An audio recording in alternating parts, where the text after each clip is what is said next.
আমি ভাগ্যবান না, আমি পরিশ্রমী। অনেকেই আজকে আমাকে দেখে বলে ভাগ্যবতী। ভালো ব্যবসা, বড় দোকান, পরিচিতি। কিন্তু সত্যিটা কি জানো? আমি ভাগ্যবান না, আমি পরিশ্রমী। এই অবস্থানে আসতে আমার কত রাত কেটেছে না ঘুমিয়ে। নিজের শখ, আরাম, আনন্দ সব কিছু একপাশে রেখে আমি কেবল একটা স্বপ্ন আঁকড়ে ধরেছিলাম। বৃষ্টিতে ভিজেছি, রোদে পুড়েছি, গরমে ঘেমেছি। অনেক অপমান, অনেক না শোনা কথা, অনেক ব্যর্থতা। কিন্তু আমি থামিনি, কারণ আমি জানতাম আমার জন্য কেউ কিছু তৈরি করে রাখবে না।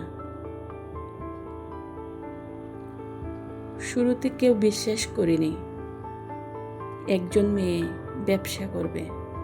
পরিবার, সমাজ সবাই প্রশ্ন তুলেছিল, কিন্তু আমি নিজের উপর বিশ্বাস রেখেছিলাম। প্রতিদিন একটু একটু করে শিখেছি, ভুল করেছি, আবার উঠে দাঁড়িয়েছি। অনেক কষ্টের পর আজ এই জায়গায় এসেছি। এটা ভাগ্য না, এটা রক্ত পানি করা পরিশ্রম। আজ যারা আমাকে দেখে অনুপ্রাণিত হয় তাদের বলি, শুধু স্বপ্ন দেখলে হবে না, স্বপ্নের পেছনে ছুটতে হবে, ভাঙতে হবে, গড়তে হবে, নিজেকে প্রমাণ করতে হবে নিজের কাজ দিয়ে, নোট কথায়। তুমি যদি নারী হও তাহলে তেমন না। তোমার শক্তি তোমার সাহসে, তোমার পরিশ্রমে। ভাগ্যর জন্য বসে থাকলে জীবন কেবল অপেক্ষা করবে।